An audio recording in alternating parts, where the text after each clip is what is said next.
Buenas tardes, cordial saludo. Mi nombre es José Mario Ramírez Mesa, estudioso de cuarto semestre de pregrado de Derecho, modalidad virtual cohorte B52 de la Universidad Manuela Beltrán, sede de Bogotá, y este trabajo corresponde a la asignatura de Derecho Civil Contratos.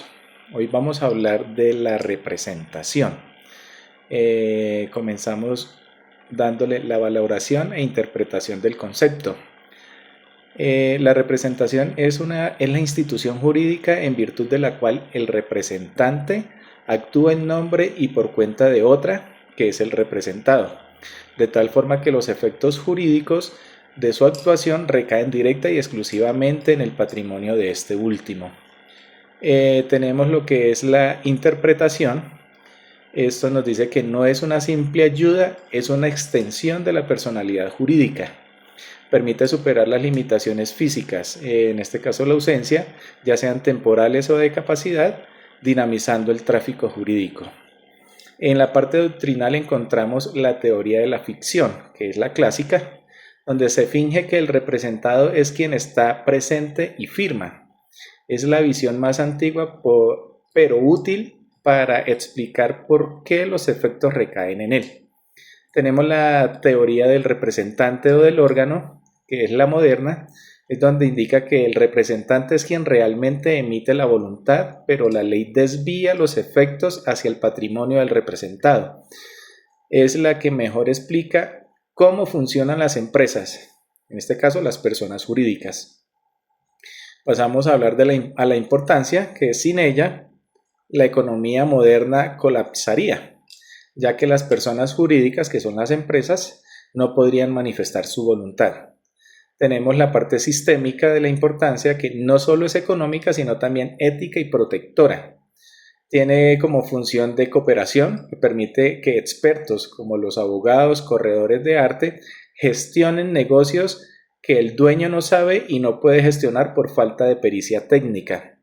Está la protección de incapaces, que es el único mecanismo que permite a quienes no tienen capacidad de ejercicio, en este caso están los menores, personas con discapacidad cognitiva, de ejercer sus derechos patrimoniales a través de sus representantes legales.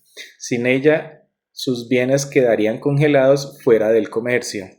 Seguimos con la agilidad en el tráfico de bienes muebles.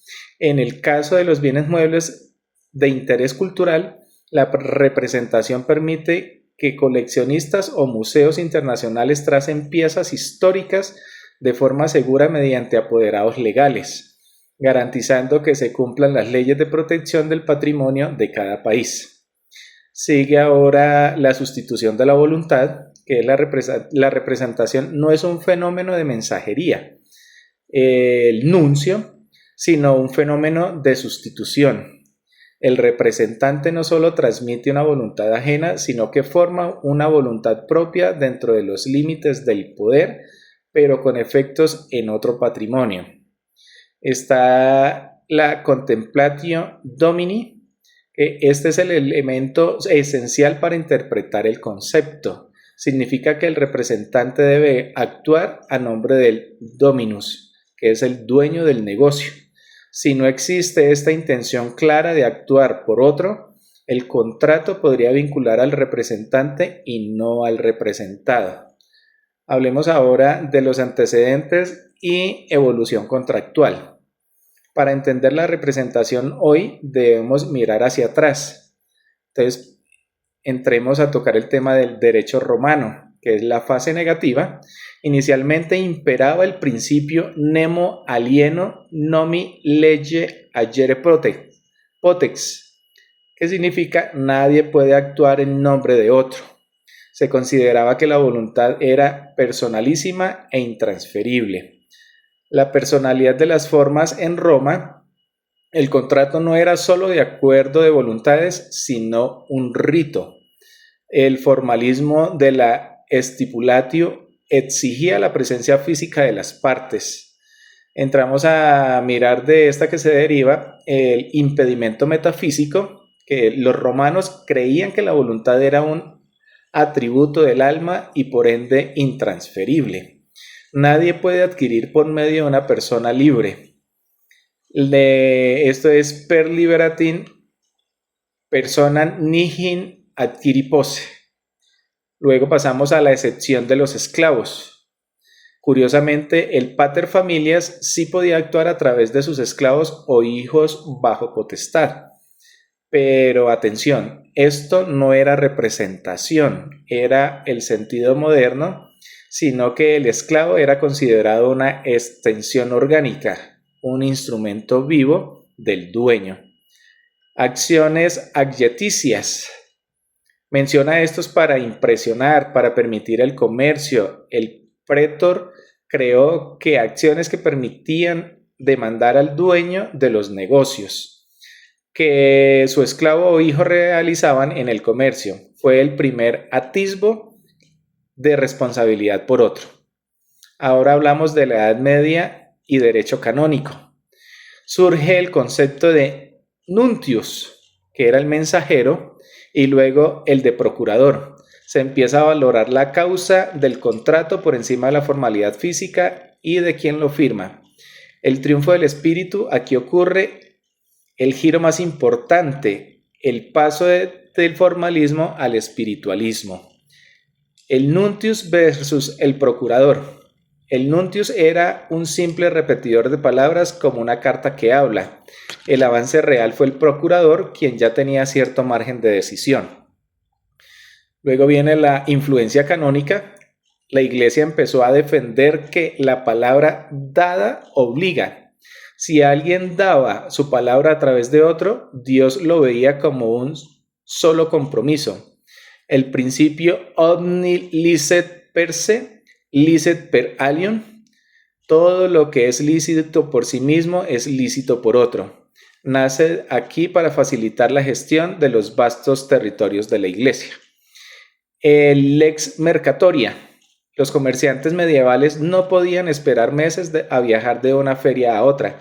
Necesitaban que sus factores, los agentes, cerraran tratos en su nombre. La necesidad económica forzó la caída de las barreras romanas. Ahora, en la época de la modernidad, la teoría general de los contratos la consagra como una herramienta de la cooperación. Pasamos de la representación indirecta, el mandatario actúa en nombre propio, pero por cuenta ajena, a la representación directa, que es el representante actúa a nombre del representado. La autonomía y la cooperación en esta etapa, la representación se cienticiza gracias a la escuela del derecho natural, a las grandes codificaciones como el Código Napoleónico del año 1804. El giro de Savigny, Federico Carlos de Savigny, fue clave al proponer que el representante es un portador de la voluntad. La diferenciación crucial, mandato versus poder, a finales del siglo XIX, el jurista alemán Paul Lavand descubrió algo revolucionario. El mandato es un contrato, una relación interna de trabajo, mientras que el poder es en un acto unilateral que otorga la facultad de representar, relación externa frente a terceros. Esta distinción es el pilar de la teoría general de los contratos actual. Ahora pasamos a hablar del tema del análisis de clasificación y asociación analítica. Aquí conectamos las palabras clave solicitadas, naturaleza de los bienes muebles y bienes de interés cultural. Está la representación versus la voluntaria. La representación legal necesaria emana directamente de la ley. Su función es la protección. Se aplica a quienes no pueden valerse por sí mismos, menores impúberes. En el caso de los bienes de interés cultural, si un menor hereda una escultura de valor nacional, su representante legal, tutor, tiene una responsabilidad doble, la civil, que es conservar el patrimonio del hijo, y la pública, conservar el patrimonio de la nación. La representación voluntaria, que es autónoma, emana de la voluntad del representado a través del acto de apoderamiento. Su función es la agilidad. Aquí un coleccionista elige a un experto, curador o abogado para que lo represente en una subasta o trámite administrativo. Están los bienes muebles de interés cultural, que es la representación para enajenar o gestionar estos bienes es compleja, debido a su naturaleza de bienes muebles, fácilmente transportables, pero con valor histórico social, la ley restringe la autonomía de la voluntad.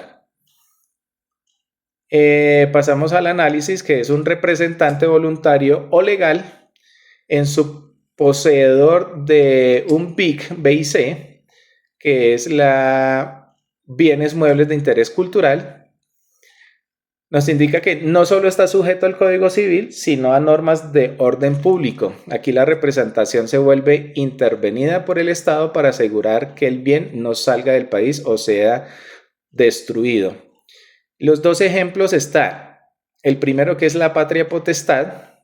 En su contexto jurídico es la representación legal, y en la aplicación un padre firma un contrato de seguro sobre una colección de monedas antiguas. Bienes muebles, propiedad de su hijo menor, los efectos recaen en el hijo. Y el segundo ejemplo es el poder especial para venta, que es una representación voluntaria, en donde la aplicación indica que un coleccionista otorga poder a un experto en arte para vender un cuadro, bien de interés cultural. El experto firma el contrato, pero el dueño original es quien recibe el pago y queda obligado. Muchas gracias.